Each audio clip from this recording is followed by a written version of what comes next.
Hi, I'm Rod Bryant. Welcome to this next installment. We're going to be talking about the Noahide laws, how they're actually derived. There has been some, not debate, but criticism from those who are anti-Noahide, usually coming from the Christian community, who is slightly anti-Semitic.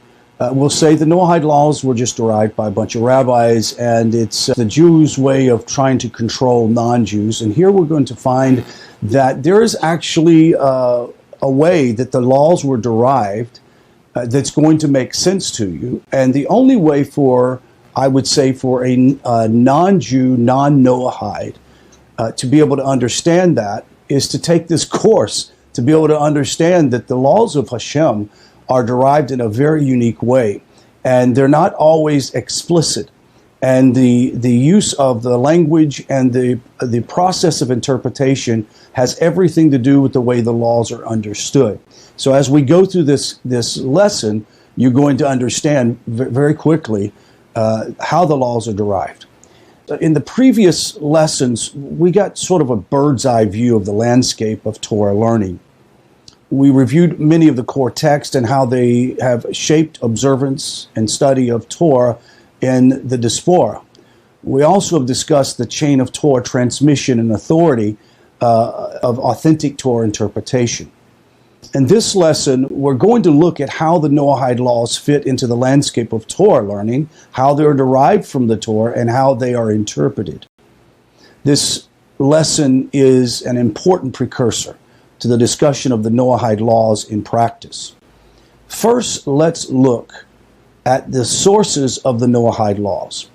Until this point in this course, we have translated the Hebrew word mitzvah as commandment. However, this translation doesn't fully capture the essence of mitzvah, the word mitzvah. A mitzvah is best defined as expression of God's will. Any expression of God's will or desire, whether stated implicit, explicit, or merely intimated, it is a mitzvah. This is true of both the 613 mitzvahs given to the Jewish people and the 7 Noahide mitzvahs given to all mankind. The Noahide laws are not explicitly stated in any one place of the Torah. For this matter, neither are most of the other commandments in the Torah. The Noahide laws are communicated in a number of ways and in a number of places.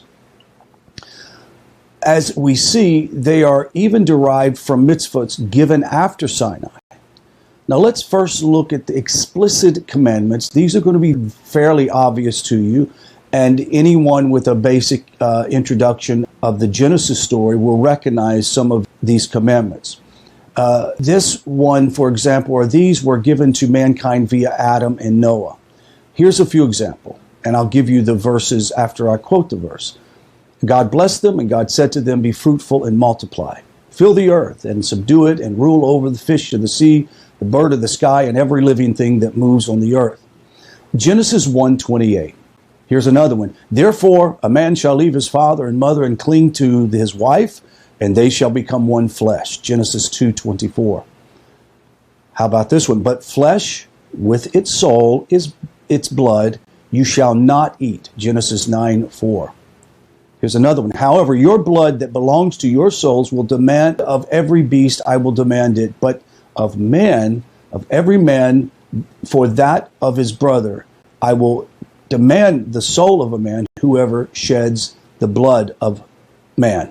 By men shall his blood be shed, and you shall be fruitful and multiply upon the earth and increase upon it." Genesis 9:4-7. Now it appears that these commandments were intended for all mankind, frankly, because they were given to the progenitors of the human race. God further instructed Abraham and his descendants in his will right up until the Exodus from Sinai. For example, he commanded Abraham in the mitzvah of circumcision. Many further commandments were given in Egypt prior and during the liberation. The example would be the enumerated laws of Passover and sacrifice, those mitzvahs. However, not all of these expressions of divine will are direct to all people. The commandments given to Noah and Adam are clearly relevant to all people. However, those given to Abraham and his descendants are limited to them alone. For example, Genesis 17:10 through 13, it says, "Every male among you shall be circumcised at the age of 8 days. Every male among you shall be circumcised. He that is born in your household shall be circumcised." Now, we see that the Torah limits this commandment to the members of Abraham's family. This is the first factor in deriving the Noahide laws. Not all commandments from before the giving of the Torah were intended for all people. Some are universals, others are only for families and descendants of the patriarchs and of the Jewish people. Commands recorded before Sinai were not always given before Sinai. And here's a couple of examples. Genesis 32:33. "Therefore, until this day, the children of Israel do not eat the displaced sinew on the hip socket, for he struck Yaakov's hip socket on the displaced sinew." It seems that a commandment was given at this point prohibiting the sciatic sinew. The Talmud, however, notes that oddity, and in this verse, the Torah uses the term children of Israel. This is surprising because Jacob would not have his name changed until later on in Genesis 35:10, well after the events discussed here. The Talmud discusses this oddity, including that the commandment against eating the sinew was in fact given at Sinai. Yet since eating the sinew is prohibited as a commemoration of Yaakov's struggle, Moses recorded the mitzvah in its relevant place in Genesis. The language that states "until this day" is explained by the same reasoning. Now, our second factor in deriving the Noahide laws, Torah laws for Noahides, not all mitzvahs written before Sinai, for example, Exodus chapter 20, are necessarily commanded before the revelation at Sinai, until revelation at Sinai took place. Let's look at implicit mitzvos. God often expresses his will clearly. Sometimes, however, God's will is derived by implication. And here's an example. God tells Noah that he's going to destroy the world on account of it being filled with robbery and having corrupted its way upon the earth. By implication, robbery and corruption, its way, must be abhorrent and punishable. By seeking to understand the exact parameters and boundaries of these two issues, we can discern God's will for his creation. That there are many other places in the Torah prior to Sinai where God's will is similarly implied. This leads us to our third principle in understanding the laws for Noahides. A few of the Noahide laws are not directly commanded, but are rather implied by the history of God's relationship with mankind. Let's chat just a moment about the repetition at Sinai.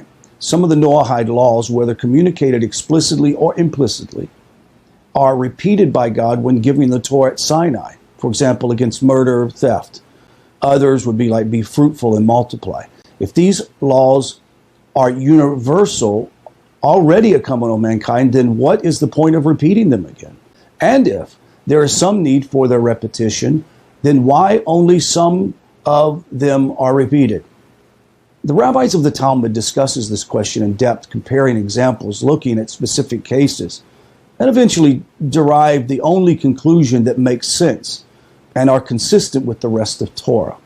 Number one, a mitzvah applying to the Noahides and repeated at Sinai applies to both Noahides and Jews. A mitzvah applying to Noahides and not repeated at Sinai only applies to Jews. God repeated the Noahide laws at Sinai for several reasons. The giving of the Torah modified many aspects of the original Noahidic covenant, and this will be discussed later in our course.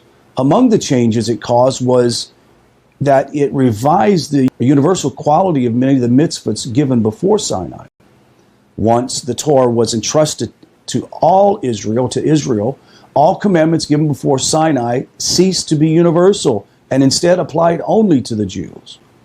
However, God wanted the universal quality of certain mitzvahs to carry over into the post-Sinai world. Another reason is that God wanted to place specific universal laws clearly under the Torah umbrella for learning and interpretation. Now we're going to examine the difference between Jewish and Noahide laws. The Talmud, in its analysis of Noahide laws, derive another principle. There is nothing permitted to a Jew which is forbidden to a Noahide. This rule directly related to the two that we just learned, applied only in the matters of prohibition. For example, there is no food that is kosher for a Jew, yet not kosher for a Noahide. This rule does not apply to positive commandments. Many commandments given to Israel modify the parameters of the Noahide laws. Last general principle to know is this: commandments given to the Jews at Sinai modify the application of Noahide laws. For example, take the following verse: anyone who blasphemes the name of God shall be put to death, as well as the convert and the native born. Leviticus 24:16. This verse is discussing the punishment for those who curse God. God has many names, and the verse is teaching the execution is only applied to one who curses God's true name, while blaspheming lesser names is nonetheless prohibited. A native-born Jew and a convert are not put to death for doing so, and that is blaspheming against a lesser God. The Talmud is bothered by this phrase, convert and the native alike. Obviously, this verse must be speaking of both Jewish people. After all, it is being given at Sinai. So why does the Torah need to specify to us that it only applies to converts and native-born Jews? Now, the reason is pretty simple, is that the verse wishes to exclude Noahides from this teaching.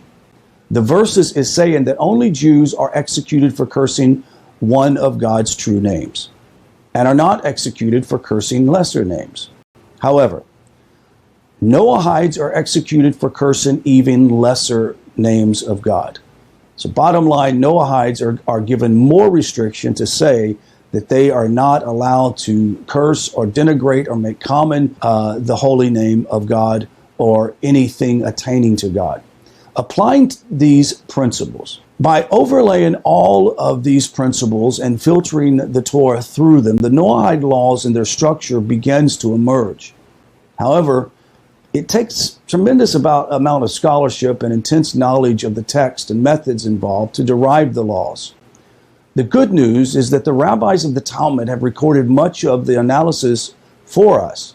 Most of it's concentrated in tractate Sanhedrin 56 to 60. The specific lesson being an overview is not the place to map out in detail the derivation of each Noahide law. We will, however, discuss their derivation through this course as we explore the laws in depth. A complete summary will be provided as an appendix at the end of the course. Exactly how many Noahide laws are there? Applying the Talmud's principle of derivation, we discover that there are about 30 Noahide laws. The Talmud itself in Tractate Chulin 92a confirms this number. However, the Talmud in Tractate Sanhedrin 56a tells us that there are only 7 Noahide laws. So how many are there? 7 or 30? Rabbi Aharon Halevi Barcelona explains the contradiction in his Sefer HaChinuk 4:24. States, make no mistake in the enumeration of the 7 laws, which we well know are recorded in the Talmud. They are but categories which contain many particulars. For example, you will find sexual prohibition grouped into one category. This category, however, has many specifics, such as prohibition of homosexuality or bestiality. Similarly, with regards to idolatry, they have one commandment with numerous parts. Now, the earliest reference to the Noahide laws, the Talmud notes that the earliest reference to the laws is an apparently unrelated verse. Genesis 1:29 says, God gave every tree to Adam for food. God said, every tree that has seed bearing fruit, it shall be for you food. The same idea is repeated shortly thereafter in Genesis 2:16. And then later on, let's see, 2:16. And the Lord God commanded the man, saying, of every tree of the garden you shall surely eat. However, this repetition is strange. For one, the Torah never repeats itself without purpose. A repetition must add something not previously known. Another issue is the language of the verse. If God is giving Adam the trees as food, then why does God have to command the man? The Talmud notes that these oddities, also noting that the original Hebrew verses divides into 7 clauses. The sages of blessed memory in Sanhedrin 56b conclude that each clause is a subtitle reference to one of the 7 mitzvahs. So the 7 Noahide laws are mostly prohibitions. However, many of the commentators interpret each prohibition as implying a positive mitzvah as well. So let's enumerate these 7 laws. And I will kind of give the simple explanation. More detailed explanation is in your course material.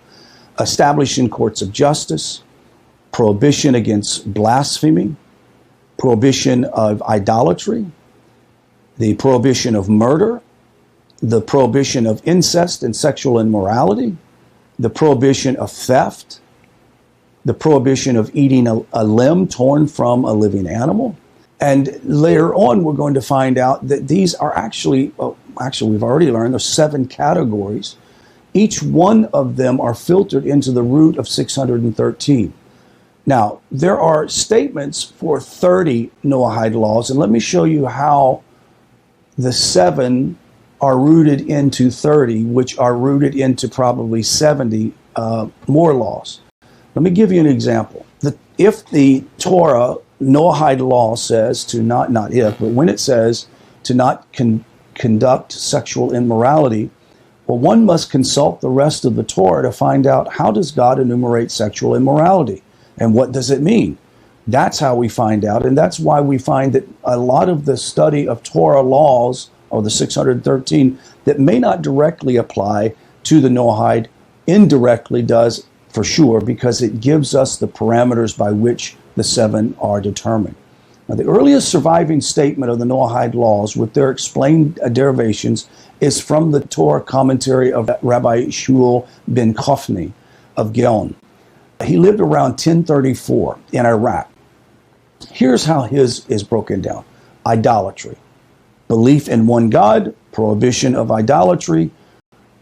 It's to offer ritual sacrifices, one's to honor father and mother, prohibition of worshiping of Moloch, prohibition of witchcraft, prohibition of soothsaying, prohibition of conjuring and conjures, prohibition against sorcery and sorcerers, prohibition against consulting the dead, prohibition consulting demons, prohibition of black arts, voodoo, invoking spirits for a favor, prohibition of necromancy.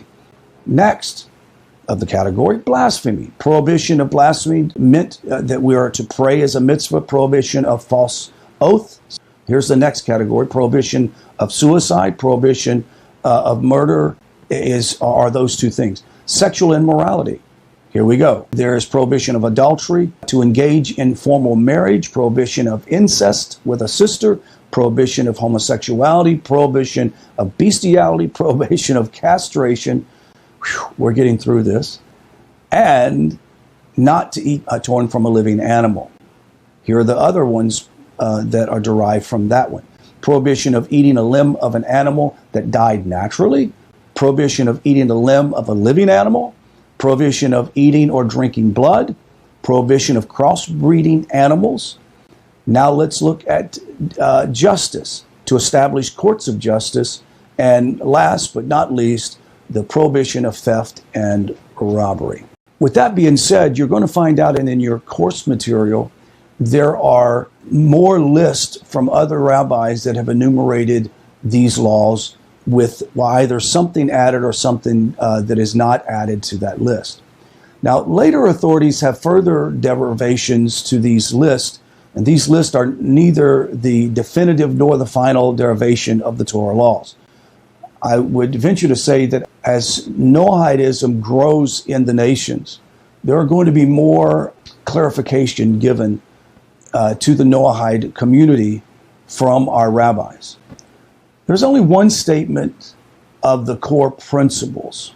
As later authorities have pointed out, living the laws in practice requires further exploration and subdivision of the mitzvahs. In the next lesson, we're going to address the guiding principles unique to each category of the Torah laws. Let me prepare the foundation. At this point, although we are devoting much to discussion of the legal aspect of the Noahide laws, we must remember that the mitzvahs are not just legal decrees, they're actual divine expressions of God's will and have psychological, mystical, and spiritual effect on the entire world. And we'll explore the metaphysical, mystical, and spiritual aspects of the Noahide law shortly. However, a solid grasp of these basic principles is important to fully appreciate the deeper aspect of the 7 mitzvahs. I hope that you've enjoyed this class. If there are any questions, we'd encourage you to send us an email, NETIV, NETIV, center@gmail.com, or join us on Sunday evening at 4 p.m. for the Zoom Q&A session every Sunday evening at 4 p.m. Central Standard Time. And if you would like to join that, please let us know by going to the website and sending us a note saying, add me to the discussion, and we'll send you the schedule and the link. Until next class, shalom.